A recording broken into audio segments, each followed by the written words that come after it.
আজ আমি সকালবেলা ভাবছিলাম যে স্ম্যাকডাউনের রিভিউ ভিডিও বানাবো কিনা, তারপর লাস্টে ভাবলাম যে থাক, আছে স্ম্যাকডাউনের রিভিউ ভিডিও বানিবা কী করবো, কারণ আজকে স্ম্যাকডাউনের দেখার মতো হয়েছেটাই বা কি। এই 3 ঘন্টার যে টর্চারটা সহ্য করেছি ওটা থেকে উতরাতেই এখন পুরো দিনটা চলে যাবে। মানে এত জঘন্য স্ম্যাকডাউন।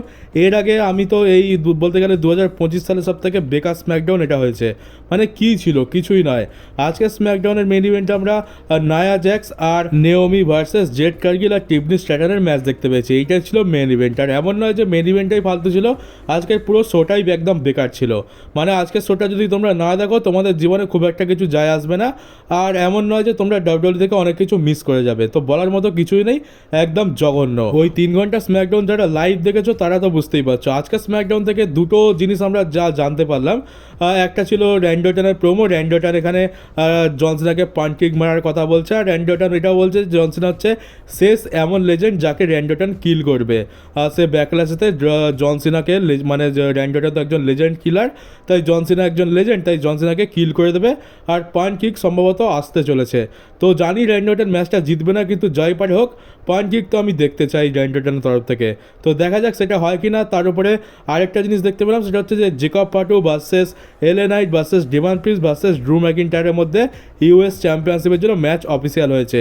তো এই দুটোই আমরা বলতে পারো একটু হলেও ইম্পর্টেন্ট জিনিস দেখতে পেয়েছি। তাছাড়া বাকি 3 ঘন্টার সাথে ফ্যান্সদের উপর যা অত্যাচার করা হয়েছে তা তো আমরা সকলেই জানি। তারপর আজকে সব থেকে বড় নিউজ হচ্ছে যে ডাব্লিউডব্লিউ এক গাদা সুপারস্টারকে রিলিজ করে দিয়েছে। কালকের ভিডিওতে তো বললাম অনেক ভেতরের যে সমস্ত অফিসিয়াল এমপ্লয় হয়, এমনকি সিনিয়র ভাইস প্রেসিডেন্ট, তাকেও রিলিজ করে দেওয়া হয়েছে। তো এই কোম্পানিতে চাকরির তো কোনো গ্যারেন্টি নেই। আর এখন তো অনেক বড় বড় নাম ডাব্লিউডব্লিউ রিলিজ করে দিয়েছে সুপারস্টারদের মধ্যে। দেখতে পাচ্ছি এখানে কেডেন কার্টার, কাটানা চান্স, এদেরকেও রিলিজ করে দেওয়া হয়েছে। এমন একটা ট্যাগ টিম যাদেরকে দেখে ট্যাগ টিম বলে মনে হতো, তো তাদেরকেও রিলিজ করে দিয়েছে। আর একটা বড় নাম ডেকোটা কাই, ড্যামেজ কন্ট্রোলের ডেকোটা কাই, যে ইউএস কাই সদস্য, তাকেও ডাব্লিউডব্লিউ রিলিজ করে দিয়েছে। এটা একটা অনেক বড় নাম। আর তারপর সব থেকে বড় নাম এই লিস্টে, সেটা হচ্ছে ব্রন স্ট্রোমান। আমাদের মনস্টার অ্যামং ম্যান ব্রন স্ট্রোমানকেও ডাব্লিউডব্লিউ রিলিজ করে দিয়েছে। এটা আমার পক্ষে খুবই শকিং। তোমরা ব্রন স্ট্রোমানের ডাব্লিউডব্লিউ জার্নিটা খালি একবার দেখো। ভিন্স ম্যাকম্যানের যুগে কি হয়েছিল যে এখানে ব্রন স্ট্রোমানকে খুব বড় সড়োভাবে বুক করা হয়েছিল আর বিল্ডও করা হয়েছিল। রোমান রেন্স, তারপরে বিগ শো, ডিমান কেন, এদেরকে স্যাক্রিফাইস করে ব্রন স্ট্রোমানকে একজন বড় স্টার বানানো হলো। তারপর ভিন্স ম্যাকম্যান নিজেই ব্রন স্ট্রোমানকে একদম বেকার বানিয়ে দিল, ধীরে ধীরে তার ক্যারেক্টার ফালতু করে দিয়ে, তাকে কমজোর করে দিয়ে তাকে রিলিজ করে দেয়। তারপর ট্রিপল এইচ যখন আসে, ট্রিপল এইচ ব্রন স্ট্রোমানকে আবার ফিরিয়ে আনে, আর ট্রিপল এইচ ব্রন স্ট্রোমানকে ভিন্স ম্যাকম্যানের থেকেও খারাপভাবে বুকিং করে। মানে ধীরে ধীরে একটা জবার বানিয়ে দেয়। আর লাস্টের দিকে তো এসে বলার মতো অবস্থা ছিল না। আর লাস্টে ব্রন স্ট্রোমানের ক্যারেক্টার, ব্রন স্ট্রোমানের সমস্ত কিছু পুরোপুরি ডিস্ট্রয় করে দিয়ে ট্রিপল এইচ ব্রন স্ট্রোমানকেও রিলিজ করে দিল। মানে এটা কিরকম কথা হলো? ব্রন স্ট্রোমান, যাকে আমরা একটা মনস্টার হিসাবে দেখতাম, যাকে আমরা বড় স্টার হিসাবে জানি, আমরা অনেক দিন ধরে বলছি যে তাকে ভালো বুকিং দেওয়া উচিত, আর তাকে রিলিজ করে দিল। মানে যখন ইচ্ছা তাকে কোম্পানিতে ডাকছে, সে চলেও আসছে, আর যখন ইচ্ছা তাকে রিলিজ করে দিচ্ছে। এটা তো খুবই খারাপ জিনিস। ব্রন স্ট্রোমানকে ডাব্লিউডব্লিউ এখনো পর্যন্ত যেরকম ভাবে ইউজ করেছে, সে কোনো রকম প্রতিবাদ না করে সেরকম ভাবেই সে কাজ করে গেছে। তাকে যে কোনো মানে যেখানে পেরেছে সেখানে ফিট করে দিয়েছে। কোথাও কোনো সুপারস্টারকে রিপ্লেস করতে হবে সেখানে সে চলে এসেছে, কোনো সুপারস্টারকে ওভার করতে হবে, পুশ করতে হবে, সেখানেও সে চলে এসে নিজেকে স্যাক্রিফাইস করেছে। আর তার সাথে এত বাজে ব্যবহার, এটা তো আশা করিনি, বিশেষ করে ট্রিপল এইচের থেকে তো আশা করিনি। ভিন্স ম্যাকম্যান ব্রন স্ট্রোমানকে রিলিজ করে দিয়েছিল, সেটা মেনে নিয়েছিলাম যে ঠিক আছে, ভিন্স ম্যাকম্যান হয়তো তাকে আর সেরকম লেভেলে দেখে না, কিন্তু ট্রিপল এইচ ব্রন স্ট্রোমানকে ফিরিয়ে এনেছিল তো বড় স্টার বানানোর জন্য। বড় স্টার তো বানালোই না, উল্টে আরও বাজে অবস্থা করে দিল, আর এখন তো রিলিজও করে দিয়েছে। আর এরপর একটা বড় নাম দেখতে পাচ্ছি, যেটা হচ্ছে সেনা বেসলার। আমি তো বলবো সেনা বেসলারকে রিলিজ করে বেশ ভালোই করেছে, কারণ এতে সেনা বেসলারেরই লাভ হচ্ছে। সেনা বেসলার একজন ইউএফসি ফাইটার, তোমরা তাকে রন্ডা রাউজির মতো বলতে পারো। আর তাকে ডাব্লিউডব্লিউ কীভাবে রেখেছিল, একজন জবার বানিয়ে রেখেছিল। তাকে এনএক্সটিতে রন্ডা রাউজির মতোই বুক করা হতো, কারণ সে একজন ইউএফসি ফাইটার, তাকে সেই লেভেলের বুকিং দেওয়া হতো। কিন্তু এখন ধীরে ধীরে তাকে তো প্রায় একদম গায়েব করে দিয়েছে টেলিভিশন থেকে, আর তার উপরে তার জবারের থেকেও খারাপ অবস্থা। তো এখন সেনা বেসলারকে রিলিজ করেছে, এবার সে ফাইনালি অন্য একটা কোম্পানিতে গিয়ে তার যোগ্য সম্মানটা পেতে পারে। তো এটা তো ঠিক আছে। তারপর আমরা এখানে আরও বেশ নাম দেখছি। তারপর দেখছি কোরা জেড এনএক্সটি রোম্যান্স ডিভিশনের কিন্তু একজন অনেক বড় স্টার। এমনটা বলা হচ্ছিল যে তাকে ভবিষ্যতে বেকি লিঞ্চ, সাইলেন্ট ফ্লেয়ার, বেলি, সাশা ব্যাঙ্কস, এদের জায়গা কোরা জেড নিতে পারে। তাকে নেক্সট 4 হর্স ওমেনের মধ্যে একজন বলা হচ্ছিল, আর তাকে কিনা ডাব্লিউডব্লিউ রিলিজ করে দিচ্ছে। এটা তো প্রচণ্ড শকিং। এমনিতে এনএক্সটিতে কোরা জেডকে অনেক ভালো বুকিং দেওয়া হয় তাকে। আর এনএক্সটিতে তো জানো ওমেন্স ডিভিশনের উপর কত বেশি ফোকাস করা হচ্ছে, তো সে একজন মেজর সুপারস্টার, আর তাকেই রিলিজ করে দিল, এটাও বেশ শকিং ছিল। এছাড়া আমরা জাকারা জ্যাকসনকে দেখতে পাচ্ছি, আর গ্যালোস বলে একটা টিম আছে। এই গ্যালোস বলে যে টিমটা আছে এরা কিন্তু আগের বছর রককে ট্রেনিং দিচ্ছিল। রকের যে ম্যাচটা ছিল ট্যাগ টিম ম্যাচ, তার জন্য এরা রকে ট্রেন করেছে, আর এখন এদেরকেই রিলিজ করে দেওয়া হচ্ছে। এখানে বেশ আরও কয়েকজন সুপারস্টার রয়েছে যাদেরকে আমরা খুব একটা তো চিনি না, কারণ তারা বেশিরভাগ তো এনএক্সটি সুপারস্টার, আর তাদেরকে মোটামুটি বুকিং দেওয়া হতো। কিন্তু বড় বড় নাম তো এখানে আমরা দেখতে পাচ্ছি মেন রস্টার থেকেও আর এনএক্সটি থেকেও। কোরা জেড, ব্রন স্ট্রোমান এই দুটো তো আমার পক্ষে প্রচণ্ড সারপ্রাইজই ছিল, আর ডেকো টাকায়ও তাদের মধ্যে একজন। একটা সময় ছিল যখন সুপারস্টাররা বলতো যে ডাব্লিউডব্লিউতে এসে রেসলিং করে তাদের স্বপ্ন, কিন্তু এখন এটাই একটা দুঃস্বপ্ন হয়ে গেছে। কারণ এখন ডাব্লিউডব্লিউতে যদি তুমি চলেও আসো, তুমি যদি 1-2 মাস ভালো বুকিং পেয়েও যাও, তোমার কিন্তু কোনো গ্যারেন্টি নেই যে তুমি রিলিজ হয়ে যাবে না। আর আমি তো খুব একটা সারপ্রাইজ হবো না যে যদি কিছুদিন পর শুনতে পাই যে হোয়াইট সিক্স আর অ্যালেক্সা ব্লিসকেও তারা রিলিজ করে দিয়েছে। কারণ দেখতে গেলে অ্যালেক্সা ব্লিস আর হোয়াইট সিক্সকে তো এমনিতেই তারা ইউজ করছে না। হোয়াইট সিক্সকে তো সেই আমরা ডিসেম্বর মাসে আগের বছর ডিসেম্বর মাসে দেখতে পেয়েছিলাম 2025 সালে। এখনও পর্যন্ত আমরা হোয়াইট সিক্সের টিকিট নাগালও পাইনি। তো বলা যায় না, হয়তো এদেরকেও রিলিজ করে দিতে পারে। আর যেভাবে অ্যালেক্সা ব্লিসকে ইউজ করছে, মানে ইউজ তো করছেই না, তাকে দেখতেও পাচ্ছি না, তাকেও রিলিজ করে দিতে পারে। কারণ বড় বড় সুপারস্টার রিলিজ হবে না এরকম কোনো কথা নেই। আমরা ব্রন স্ট্রোমানকে তো দেখেই নিয়েছি, আর তার উপরে আসকা রয়েছে, কাইরি সেন রয়েছে, এদেরকেও না রিলিজ করে দেয়। তো এখন এটা আর কোনো ব্যাপারই নয়, এখন বড় বড় স্টাররাও অনায়াসে রিলিজ হয়ে যাচ্ছে কোম্পানি থেকে। আর ট্রিপল এইচ যে এদেরকে কী ভেবে রিলিজ করছে সে তো আমিও বুঝতে পারছি না। এক তো নিজেই এদেরকে নেয়, আবার নিজেই এদেরকে রিলিজ করে দেয়।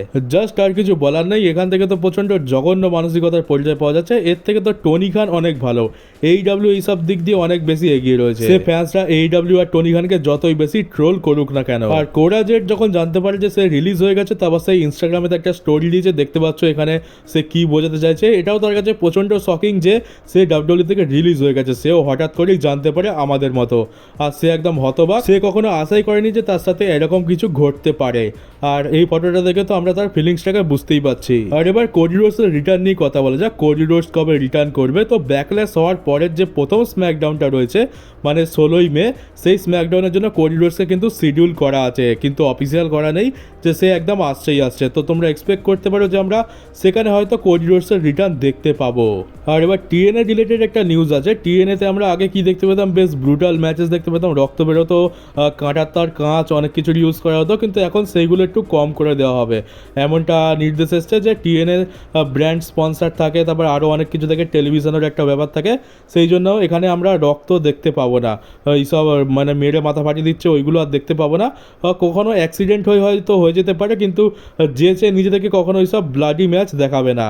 তো এখন ডাব্লিউডব্লিউর মতো প্রোডাক্ট হয়ে যাচ্ছে টিএনএও। তো এবার টিএনএর মধ্যে যে ব্রুটালিটিটা আমরা দেখতে পেতাম, যে রেসলিংটা দেখতে পেতাম, সেটারও মান কিছুটা কমে যাবে। আর এবার যে ফটোটা দেখতে পাচ্ছ সেখানে রিক ফ্লেয়ারকে 21 টাইম ওয়ার্ল্ড চ্যাম্পিয়ন দেখানো হয়েছে। তো তোমরা ভাববে যে এটা কী করে হয়, সে তো 16 বারই ওয়ার্ল্ড চ্যাম্পিয়ন হয়েছে, তো 21 কী করে হয়? তো আসলে 21 মানে 21 বারই সে ওয়ার্ল্ড চ্যাম্পিয়ন হয়েছে। ডাব্লিউডব্লিউতে সে 16 বার হয়েছে, কিন্তু ডাব্লিউডব্লিউর বাইরের প্রমোশন WCW, তারপর আরও কয়েকটা প্রমোশন আছে, সেখানেও কিন্তু সে ওয়ার্ল্ড চ্যাম্পিয়নশিপ জিতেছে। রিক ফ্লেয়ার অনেক পুরনো রেসলার, সে আজ থেকে লড়ছে না, সে অনেক যুগ থেকে লড়ছে, মানে তখন ডাব্লিউডব্লিউ এক্সিস্টও করতো না, ডাব্লিউডব্লিউ তো অনেক পরে এসছে। সে বাইরের রেসলিং প্রমোশনে, মানে যেগুলো আগে ছিল, যেগুলোকে আগে মেন বলা হতো WCWর মতো, তারপর NWA ছিল, সেখানেও সে লড়েছে। আর সেখানে সে চ্যাম্পিয়ন হচ্ছে, তার সমস্ত চ্যাম্পিয়নশিপ একসাথে কালেক্ট করে, মানে একসাথে কাউন্ট করে 21 টাইমই হচ্ছে। আমাদের কাছে রিক ফ্লেয়ার হয়তো অনেকটা খুব একটা বড় নাম নয়, কারণ আমাদের যুগে তো তাকে আমরা খুব একটা বেশি রেসলিং করতেও দেখিনি, কিন্তু আমাদের থেকে অনেক পুরনো বলতে পারো যারা আমাদের দাদুর যুগের, বাবাদের যুগের, তারা হয়তো রিক ফ্লেয়ারকে চিনলেও চিনতে পারে, কারণ রিক ফ্লেয়ার সেই যুগেরই রেসলার ছিল। তাহলে তো বুঝতেই পারছো রিক ফ্লেয়ার তার প্রাইম টাইমে কোন লেভেলের রেসলার ছিল, তাকে কেন সবাই এত সম্মান করে। আর জন সিনাকে যদি রিক ফ্লেয়ারের রেকর্ড সত্যিকারে ভাঙতে হয়, তাহলে তাকে এখন অনেকবার ওয়ার্ল্ড চ্যাম্পিয়নশিপ জিততে হবে। 17 টাইম তো সে হয়ে গেছে। অফিসিয়ালি ডাব্লিউডব্লিউতে তো সে রিক ফ্লেয়ারের ওপরে আছে, কিন্তু যদি ওভারঅল তাকে রিক ফ্লেয়ারের উপরে যেতে হয়, তাহলে তাকে এখন অনেক কাঠখড় পোড়াতে হবে। হ্যাঁ, তবে যদি সে তার রিটায়ারমেন্ট ট্যুর চলাকালীন বারবার চ্যাম্পিয়নশিপ হারে আর বারবার চ্যাম্পিয়নশিপ জিতে 22 বার চ্যাম্পিয়ন হয়ে যায়, তাহলে কিন্তু সে রেকর্ডটা ভেঙে দিতে পারে, কিন্তু সেটা তো অসম্ভব ব্যাপার, আমার মনে হয় না সেটা হবে। আর ডাব্লিউডব্লিউ সামারস্ল্যামের অফিসিয়াল পোস্টার রিলিজ করে দিয়েছে, দেখতে পাচ্ছ সেখানে টিফনি স্ট্র্যাটন, তারপর Rhea Ripley, Roman Reigns, CM Punk, Bianca Belair, Cody Rhodes আর জন সিনা রয়েছে। যা বুঝতে পারছি এখানে আমরা একটা দ্বিতীয় রেসলম্যানিয়া দেখতে পেতে চলেছি। প্রায় অনেক কটা ম্যাচের মধ্যে সিমিলারিটি তো থাকবেই। আমরা জন সিনা ভার্সেস কোডি রোডস আবার দেখতে পাবো এখানে, হয়তো নাইট 2 এর মেন ইভেন্ট এটাই হতে চলেছে। আর নাইট 1-এ খুব সম্ভবত আমরা CM Punk, Roman Reigns versus Seth Rollins আর ব্রন ব্রেকারকে দেখতে পেতে চলেছি। যেটা ভাবছিলাম যে হয়তো ব্যাকলেসে হবে, সেটা তো হলোই না। মানি ইন দ্য ব্যাঙ্কে হওয়ার একটা চান্স ছিল, সেটাও মনে হচ্ছে হবে না। আমরা সেই ডাইরেক্ট সামারস্ল্যামেতে গিয়েই ওই ম্যাচটা দেখতে পাবো। একদিক দিয়ে দেখতে গেলে রেসলম্যানিয়ার যে দুটো নাইটের মেন ইভেন্ট ছিল সেরকমই হয়ে যাচ্ছে। আর হুবহু তো একদম নাইট 2টা মিলে যাচ্ছে, জন সিনা ভার্সেস কোডি রোডস। শুধুমাত্র নাইট 1-এ আমরা একটা পার্থক্য দেখতে পাচ্ছি, এটা একটা ট্যাগ টিম ম্যাচ হয়ে যাচ্ছে। সেথ রলিন্স, সিএম পাঙ্ক আর রোমান রেন্স তো ছিলই, শুধুমাত্র ব্রন ব্রেকার অ্যাড হয়ে যাচ্ছে। আর এই পোস্টারের মধ্যে আমি একজনকে মিস করছি, সে হচ্ছে সেথ রলিন্স। মানে যে এত কিছু করলো রেসলম্যানিয়াটাকে আমরা যার জন্য মনে রাখি, তাকেই সামারস্ল্যামের পোস্টারে জায়গা দেওয়া হলো না, কিন্তু বিয়াঙ্কা ব্লেয়ারকে দিয়ে রেখেছে। মানে বিয়াঙ্কা ব্লেয়ার তো এমন একটা জিনিস হয়ে গেছে যে পোস্টারে আর কিছু থাকুক না থাকুক, একে তো রেখে দেবেই। তো আশা করছি $40,000 বা 35 লাখ টাকা টিকিটের দাম করেছে যখন, তখন শোটাকে সেই লেভেলেরই ডেলিভার করবে। আর তাছাড়া দেখতে গেলে প্রথমবার সামারস্ল্যাম এখন দুটো নাইটের হতে চলেছে। আর রেসলম্যানিয়ার মতো যদি ডব্লিউডব্লিউই এখানেও হেগে দেয়, তাহলে তো আর কেউ বিশ্বাসই রাখবে না। তার উপর তো শুনছি রয়্যাল রাম্বলও দুটো নাইটের করার প্ল্যান চলছে। তো রয়্যাল রাম্বলকে যদি দুটো নাইটের করতে হয়, তাহলে সামারস্ল্যামকে ডেফিনেটলি সাকসেসফুল বানাতেই হবে। আর তো চলো গাইজ, এই ছিল আজকে নিউজ ভিডিও। কেমন লাগলো কমেন্ট বক্সে অবশ্যই জানিও। নতুন হয়ে থাকলে চ্যানেলটাকে সাবস্ক্রাইব করে নোটিফিকেশন বেলটাকে অবশ্যই অন করে দিও। আর ভিডিওটাকে শেয়ার করতে একদমই ভুলো না। তো চলো, দেখা হচ্ছে তোমাদের সাথে ডব্লিউডব্লিউইর পরে একটা নিউজ ভিডিওতে।